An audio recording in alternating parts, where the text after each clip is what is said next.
What if the alien you spared in silence remembered your mercy long after your world forgot? What if a simple act lowering your weapon instead of firing echoed through galaxies, bound you to the last heir of a fallen empire, and one day, she came back not to kill you, but to protect you? In a universe where wars are fought with frequencies, and history is encoded in blood, this is the story of a forgotten soldier, and a golden-blooded princess who never forgot. Would you walk away again, if you knew what it would cost? This is The Debt of Gold, a tale of memory, mercy, and a bond stronger than war. They told us the planet had no name. It was only referred to as Sector Dusk 9, a wasteland orbiting a dying red star, where dust never settled and screams carried for miles. The air was thick with static, and the sky looked like torn parchment gray, bruised, as if the heavens themselves had been scorched by war. Our boots sank into ash that wasn't just soil. It was bone, armor, memory. I had seen many battlefields before, but this one whispered. Not in words, but in pulses like old machines still humming beneath the crust, or the echoes of minds long erased. My squad was already pushing forward, but I lingered near the wreck of a Vurian vessel, half buried in the sand, its organic plating cracked open like the ribcage of a dead beast. That's when I saw her. Curled against the base of the shattered hull, slumped in defeat, her breathing shallow. Her armor, gold-veined and crystalline, shimmered faintly despite the gloom, fractured in places like stained glass. A long gash ran down her thigh, fluid, not red but radiant, like molten metal, leaked slowly into the ground. Her blood was gold. Not metaphorically. Literally. At first I thought she was dead. Then her eyes opened. And something in my chest locked. Not fear. Not pity. Recognition. She didn't raise a weapon. Didn't hiss or scream like we were trained to expect from the Vurians. She just looked at me, those eyes, silver ringed with concentric halos, as if built to see time differently. They blinked once. Slow. Unafraid. My rifle was already raised. It was instinct. Protocol. The last one of her kind we found alive had detonated her own body into a sonic bomb that turned 3 men into fog. But this one didn't move. She just kept watching me, as if she was waiting for me to remember something. And that's when it hit. The memory wasn't mine, or maybe it was, but buried so deep I'd tried to kill it. A ruined city. Fires on all sides. A younger me, shaking, half crazed, pointing a rifle at a girl kneeling beside a dead alien commander. She had cried out something I couldn't understand. Her hands were bloody. But I didn't pull the trigger. I walked away. And now, here she was again. Older. Armored. Broken. Alive. The wind picked up. It howled through the wreckage, carrying voices like chants from a forgotten temple. I lowered my weapon slowly, unsure if I was making a mistake or answering a promise I'd made without knowing it.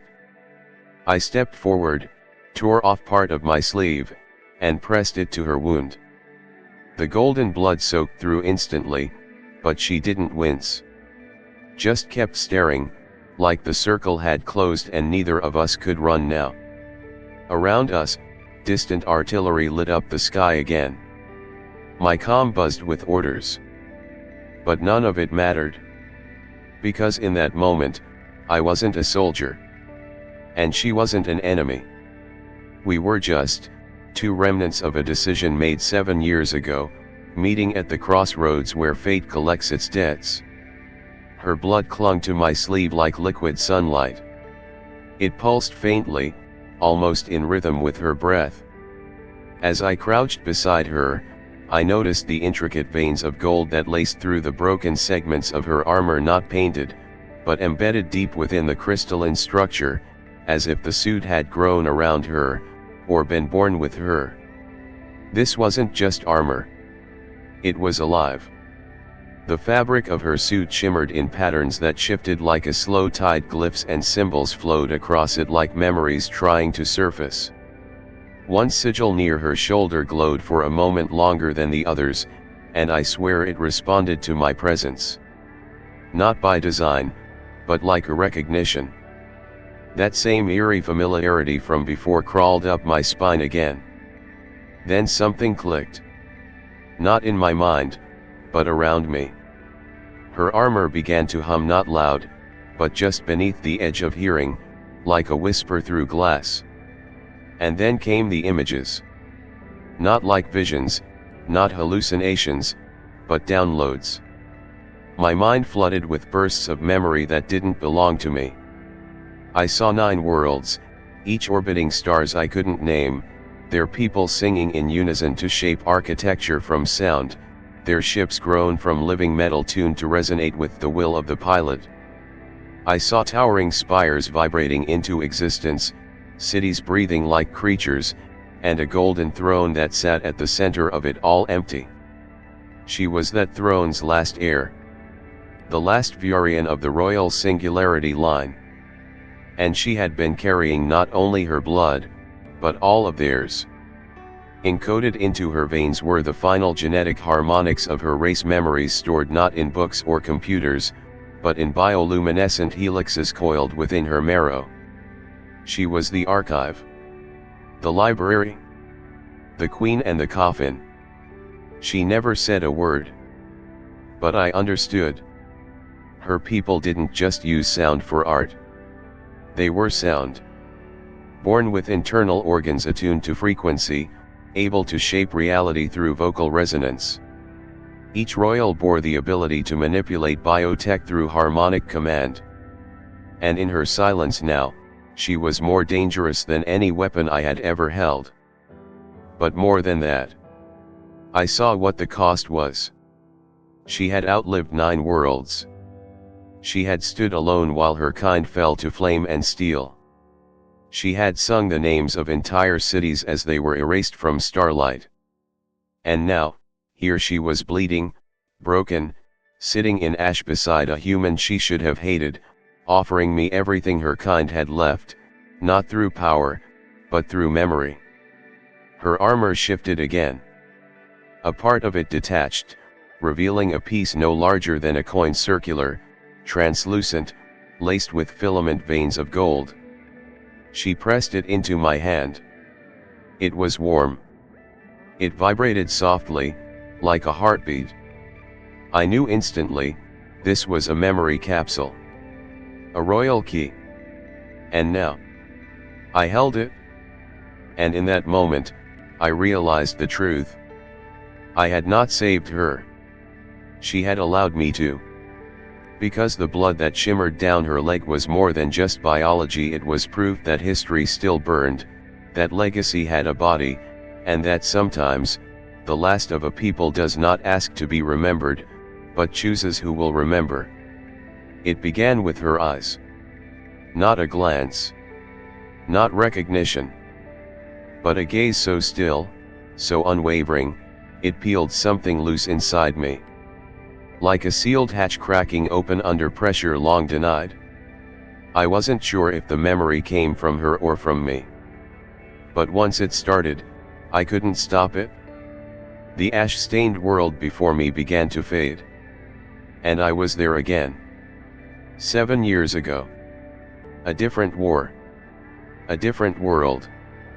The city was collapsing, white stone towers shattering into dust beneath thunder from orbit. My boots hit the cracked marble of what had once been a temple, maybe a palace. Fire spilled from the ceiling. And beneath the crumbling altar, I found her. She was small then. Younger. Armorless. Her skin was covered in soot and blood not her own. She knelt beside a fallen figure, tall, broad-shouldered, still clutching a broken command rod. Her father. A general, maybe a king. His eyes were open. Dead.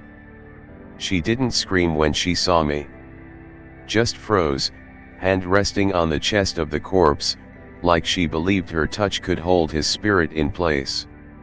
My rifle trembled in my grip. I was young. Shaking.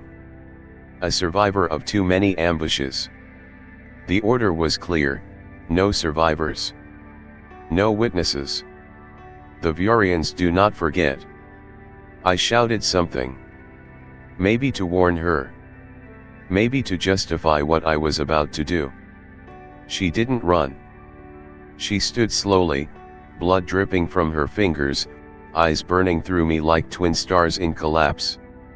She stared with such unbearable grief, such anger, it made the trigger feel like a sin I hadn't earned the right to commit. And yet, I did not shoot. I remember lowering the rifle, wordless. Her hands clenched into fists. I took a step back. Her body quivered not in fear, but in fury barely caged. She could have lunged. Could have screamed for the sky to fall on me. But she did nothing. And I turned my back on her, walked away into fire and rubble. That memory had been buried deep. Sealed by guilt and rationalization. A mercy I convinced myself meant nothing. Just a random spared life in a war of too many corpses. But here, in this present, kneeling beside her older self with blood on my sleeve again, I saw the full weight of what I had done. And more importantly, what I had not done. She remembered everything. Not just the death. Not just the gesture. But the hesitation in my hands. The fear behind my mercy. The way I didn't speak her language, yet still chose not to become executioner. For years, she had carried that moment like a blade between her ribs. Not forgiveness. Not hatred. Something deeper, a question unanswered. Why? Why had I spared her when the universe demanded her death? The memory wasn't a flashback. It was a shared chamber. A room inside her mind, and mine, overlapping. I didn't know if she had projected it into me, or if her presence alone had unraveled the lock around my trauma. But the vision left behind something more permanent. A mark. Her kind didn't forget. Not just because of culture or memory. But because they wove their trauma into themselves, encoded loss into protein chains, embedded faces into frequency. I wasn't just a soldier. I was a living thread in her biological memory. And that made me something both sacred and dangerous. Because in Vurian tradition, mercy was never free. It created a binding and echo tether between souls. One that time and species could not sever. She hadn't followed me to this war. The war had led her to me. Because a bond had been left open. Unspoken. Unpaid. And now, I realized I was not the only one haunted by what I had forgotten. She had never forgotten at all. I had always imagined the Vurians as something beyond the realm of pain. Our briefings called them resonance, a species of pure control, precision, and permanence. The way they moved in battle, the silence of their faces, the way their technology seemed to respond to will instead of command, all of it fed the illusion that they were something more than us. Less vulnerable. More divine. They didn't scream when struck. Didn't plead when captured. The few we had managed to kill died with eyes wide open and lips sealed. Intelligence reports reinforced the myth: Vurians do not express grief. Their emotional spectrum is minimal. They are evolved past despair. But that was a lie.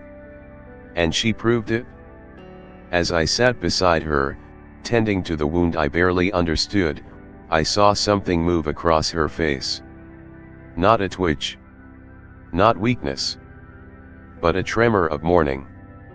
A flicker of agony that wasn't physical. It was something deeper, slower, like tectonic plates shifting beneath ancient oceans. Her lips barely parted, but there was no sound. Just breath. Measured. Compressed. Contained. Until one drop slid from the corner of her eye. Not a tear as we know it. It was thicker, luminous like her blood, trailing down her cheek in a perfect arc of golden sorrow. It shimmered faintly before dissolving into the heat of her skin, leaving no trace but the ache in my chest. I had seen men die without weeping.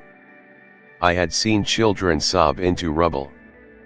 But I had never seen this, a being shaped by power, built from song and memory, tremble without sound. And yet, she did. It wasn't grief for her injury, nor for the father I had watched her kneel beside 7 years ago. It was bigger than either of us. A grief that had calcified over centuries, now softened by the absurdity of this moment. A human, enemy born, now tying cloth to her thigh while her kind's monuments turned to ruin across the galaxy. She looked at me. Not with accusation. Not with pity. But with a question she couldn't ask in any language we shared. Do you see me now? Did I? I thought I did. But now I realized how much I'd refused to see. How we all had. It was easier to kill gods than people. Easier to reduce a race to doctrine and profile an enemy code than to admit they cried, bled, loved. The Vurian threat had always been a mirror. We feared their power because it reminded us of our own potential to become something unrecognizable. I lowered my gaze, ashamed. Because if she, a daughter of resonance and ruin, could sit here and mourn what had been lost, then maybe we were the ones who had forgotten how to cry. Her breathing slowed, but her gaze never left mine. We were still surrounded by the sounds of distant artillery and the low grumble of dying machines under the ground, but within this broken chamber of steel and ash, a strange silence had taken root. A sacred kind of silence, not emptiness, but presence. As if everything that needed to be said existed between us already, waiting to be remembered rather than spoken. She didn't resist when I leaned in. I tore another strip from my sleeve, pressed it against the golden wound on her thigh. My fingers brushed against the torn edge of her armor, and I felt it, not texture, not warmth, but something, pulsing. A vibration that wasn't felt by nerves, but deeper, like a hum in the bones. It wasn't mechanical. It was alive. And then the world broke open again. Not a vision. Not a hallucination. A download. A thought stream. My body remained crouched beside her, but my mind was yanked through time and space into a memory that wasn't mine, but contained me. I saw myself 7 years younger through her eyes. My armor blackened by smoke. My hands shaking. My voice distant and muffled by the chaos of a collapsing city. I saw myself raising the weapon, then lowering it. I saw the raw tremble of indecision in my shoulders, the fear behind my eyes, and the way I had looked at her as if I expected her to hate me forever. But this wasn't just a memory. It was a recording. Not one captured by camera or machine, but by her armor itself, by the neural lattice integrated with her biology. The Vurians didn't just remember. They stored the perspective of others, even those who nearly killed them. Somehow, she had pulled that moment out of time, out of me, and preserved it. For 7 years, she had kept it. I staggered back from the contact, breath ragged, stomach churning. It was too much. Seeing yourself through the eyes of your almost victim. Feeling the weight of your mercy, not as a heroic act, but as a fracture in someone else's fate. I tried to look away, but she reached up, not harshly, and placed her palm flat against my chest. Her hand was shaking. Not from pain. from release. And I understood. She had carried that moment not as a curse, but as a compass. She had shaped her survival around it. While her empire fell, while her kind vanished into extinction, while the stars they once sang to grew cold, she held onto me. Not for vengeance. Not for gratitude. But because that moment had split her world in two, one where she died beside her father, and one where a trembling human, sworn to kill, had chosen silence instead. That choice, however accidental, had become sacred. And now, through blood and touch and shared memory, she was offering something in return, not words, not allegiance, but understanding. A contract not inked but imprinted into flesh. No spoken language could frame it. But in the beat between our breaths, I felt it settle between us like ancient stone being lowered into place. We had become bound. Not by loyalty. Not by species. But by the mutual ownership of memory. I carried her grief. She carried my doubt. And the war around us, the fire, the broken skies, the endless screaming of both sides suddenly sounded distant, muffled, like the noise of a world that no longer applied. This was the unspoken pact. And there would be no breaking it. The ruins beneath our feet weren't silent. They resonated. Long after the last explosion had faded into the ash-choked sky, I could still feel it, a hum, low and ancient, rising not from engines or collapsed towers, but from the ground itself. As if the soil still remembered what it used to be. As if every stone, every shattered pillar, still vibrated with a song that had once shaped entire civilizations. The Vurians had never built in silence. Every structure, every system, every artifact sung into being. Their architecture wasn't assembled, it was tuned. Frequencies layered atop frequencies, forming crystalline cities that responded to thought. Their ships weren't piloted, they harmonized with their users. The very concept of command didn't exist. Only resonance. Only alignment. And now, I understood why we were here. Why we had bled across star systems to stand on this cursed soil. It wasn't about resources. It never was. It was about frequency control, the original resonance that once synchronized millions of Vurian minds across galaxies, uniting them into a hive of singular will without suppression of identity. The source tone. A primordial vibration believed to have been discovered, not created by their earliest ancestors. A tone not generated by instruments, but by consciousness itself. Once activated, it could ripple through a population and align their neural rhythms. No need for force. No need for speech. Entire societies could become coherent. Peaceful. Unified. A dream, or a weapon. And she, this broken, bleeding woman I'd been sent to kill or capture, she carried it. The last resonance bearer. The only remaining being whose genetic matrix still held the tonal seed, encoded in her bones, woven into her breath. Not because she was chosen, but because she was the last who could sing it. The Earth Alliance called it Project Unison. They believed if they could isolate the frequency, amplify it, and broadcast it through the planet's neural web, they could eliminate dissent. No more division. No more war. One global thought stream. Synchronized empathy, they claimed. A new Eden. But I had seen her tears. I had felt the memories hidden in her blood. This resonance wasn't just power, it was memory. Identity. Ancestry. It didn't unify by removing difference. It harmonized by acknowledging all voices. And that terrified us. Because Earth didn't want harmony. It wanted control.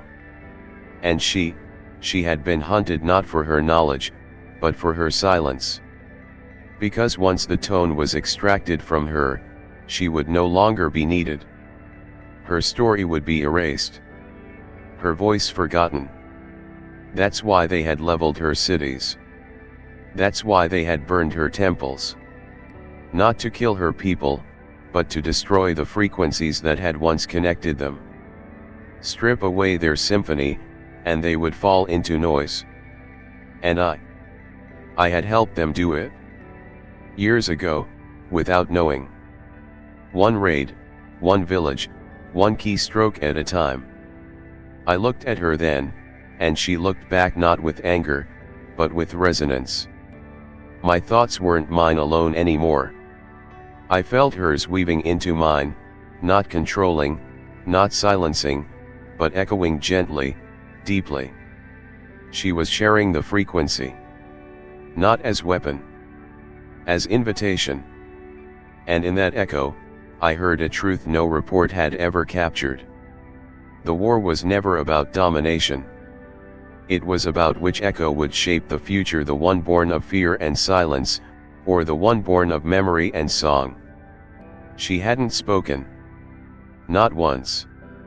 Not even through the resonance bond. But there was a shift in her breathing that told me something was about to surface, not anger, not rage, something colder. Older. Heavier. We had moved from the battlefield to a hollowed sanctuary, a fallen observatory buried beneath glass and ash.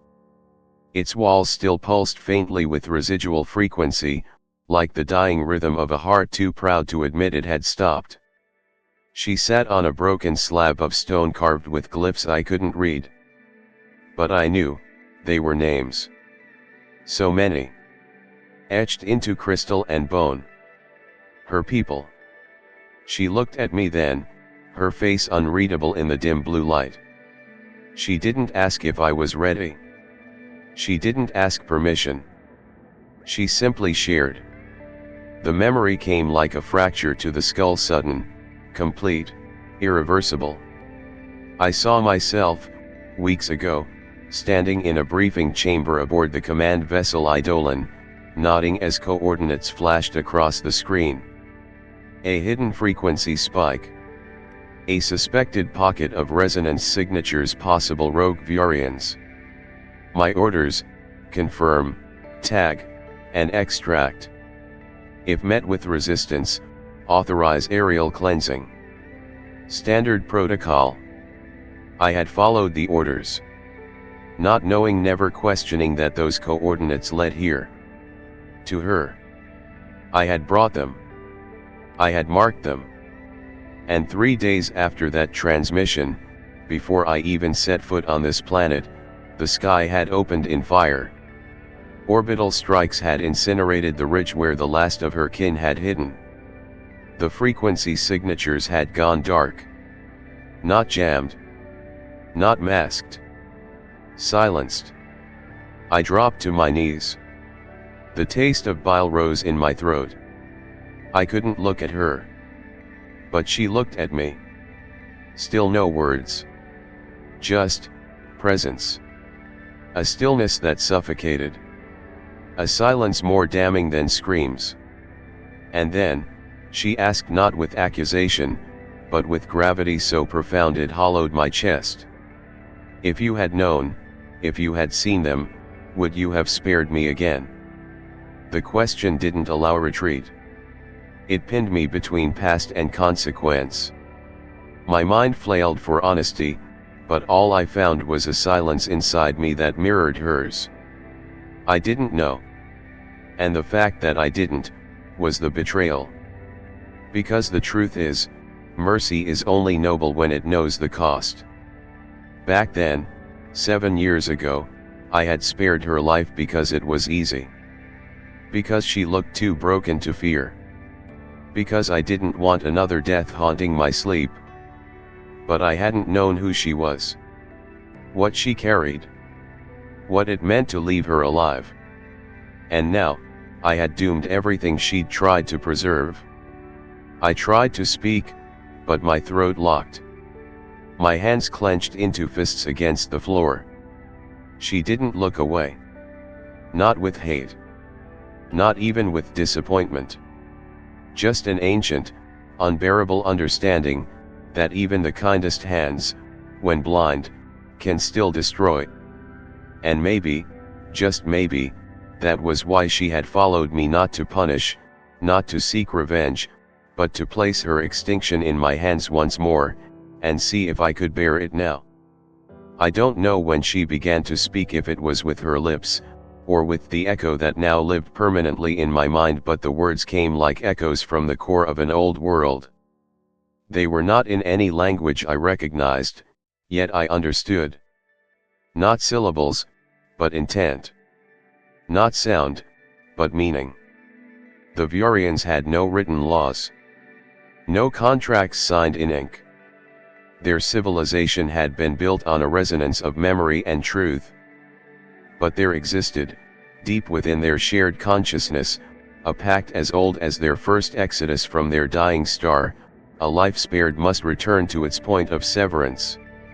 Either to complete its fracture, or protect the one who caused it. She had been carrying that law in her blood since the moment I walked away from her, rifle lowered, hand shaking. Not out of kindness. Not out of forgiveness. But because that act had bound us. It wasn't symbolic. It was biological. Vurians didn't just believe in debt. They remembered it on a molecular level. Her armor, her cells, her internal harmony had encoded my face, my breath, the sound of my boots walking away from her. And it had been pulsing inside her ever since, a thread left dangling in a song that had not yet resolved. But she had not returned to kill me. That would have been easy. Fitting. Predictable. Instead, she chose proximity. She chose presence. Even as her world burned. Even as her kin were incinerated by my coordinates. Even as she stood above me with a dagger of light in her palm, she did not strike. She turned her body, not her weapon, toward the collapsing horizon where fire bloomed and ash rained down. She stepped forward, slow, deliberate, and placed herself between me and what was coming. And in that moment, she declared it without a single word. I will repay you not with your death, but by defending the one thing you still do not know how to protect yourself. It struck me then, harder than any bullet, her mercy was more terrifying than her vengeance. Because it required her to stay. To bleed for someone who had cost her everything. To bind herself to the memory of a mercy she neither asked for nor understood but still chose to honor. I tried to reject it. I told her she didn't owe me anything. That what I had done back then meant nothing. That I wasn't worth this. But the look she gave me was not judgment, it was finality. To a Vurian, the value of a life wasn't measured in moments or morals. It was measured in echoes, in the ripples that spread from a single act. And my act, cowardly or noble, had created a debt that no amount of guilt could erase. She had nothing left. No home. No kin. No future.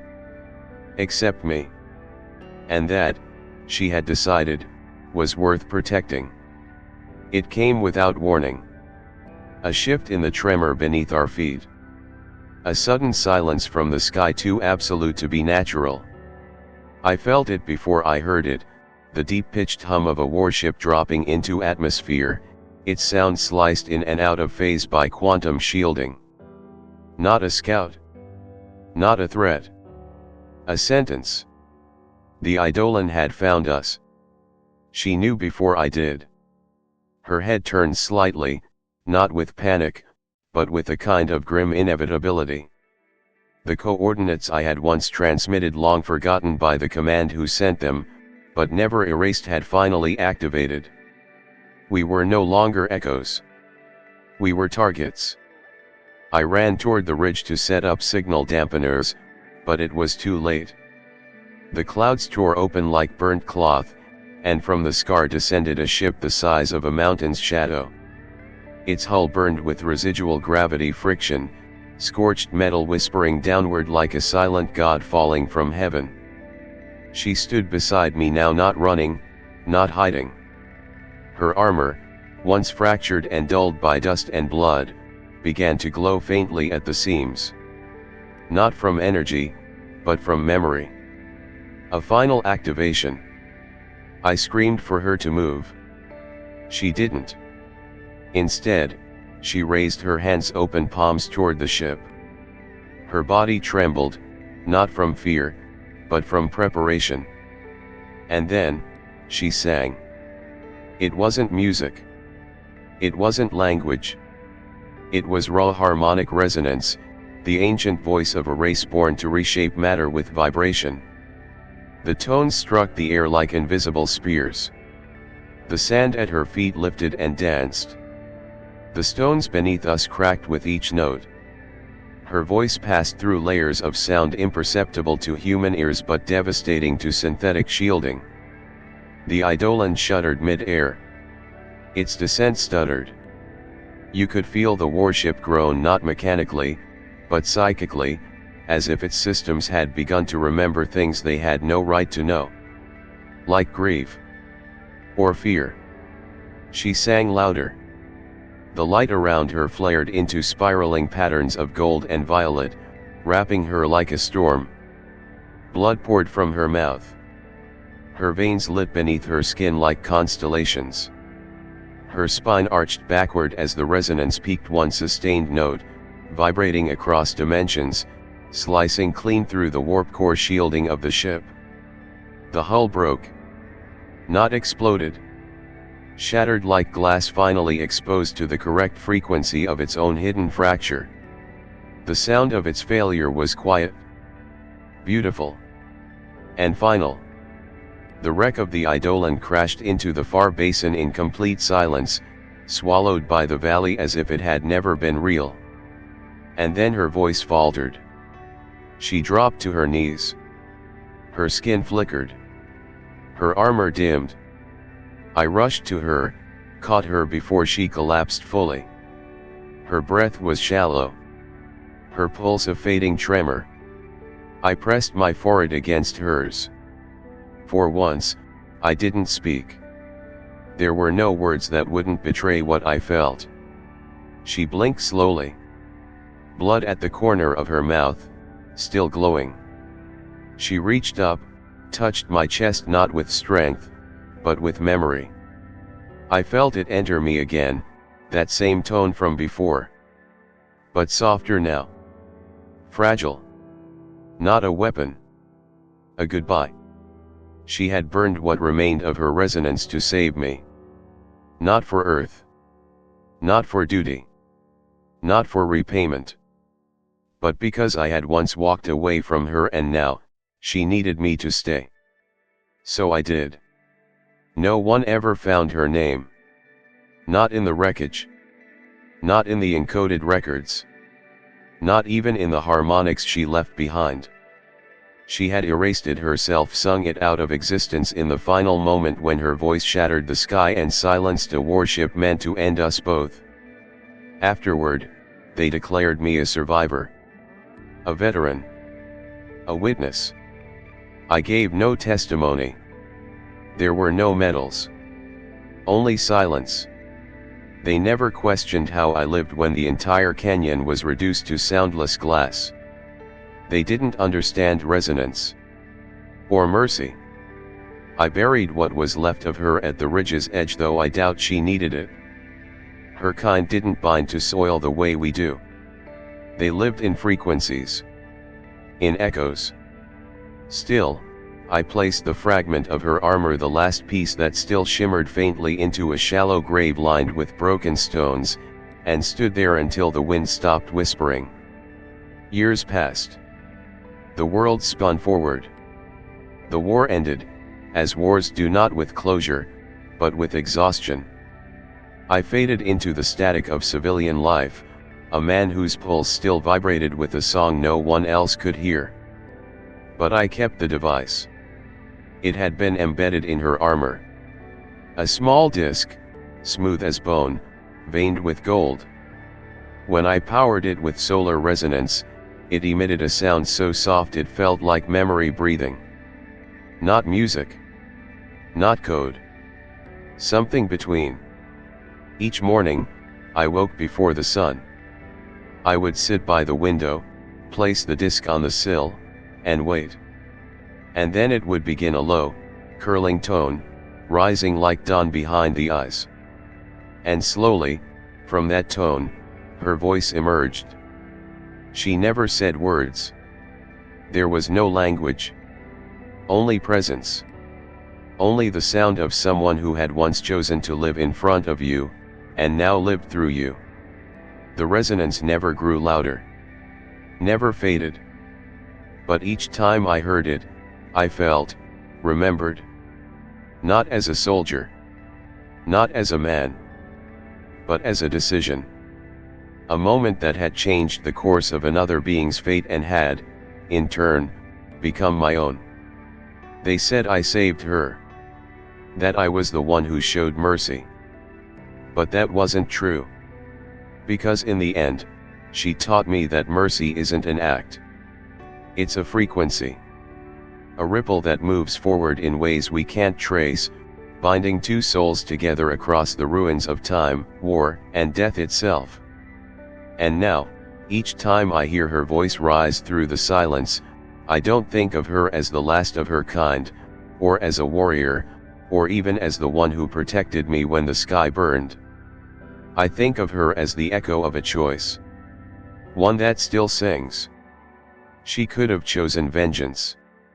She could have ended him the way the galaxy expected. But instead, she stood in front of him when death came. And when her voice tore down a ship from the sky, she did it not for her people, but for one human heart. This story asks something few are brave enough to face: does mercy shape destiny, or is it a burden we carry for the rest of our lives? Now we want to hear from you. What part of this story moved you the most? If you were the soldier, would you have pulled the trigger? And if you were her, could you forgive and protect the one who doomed your kind? Leave your thoughts below. Let your words become part of the echo. And if these stories speak to your soul the way they do to ours, don't forget to subscribe and follow for more on the Alien Storyverse. We're just getting started.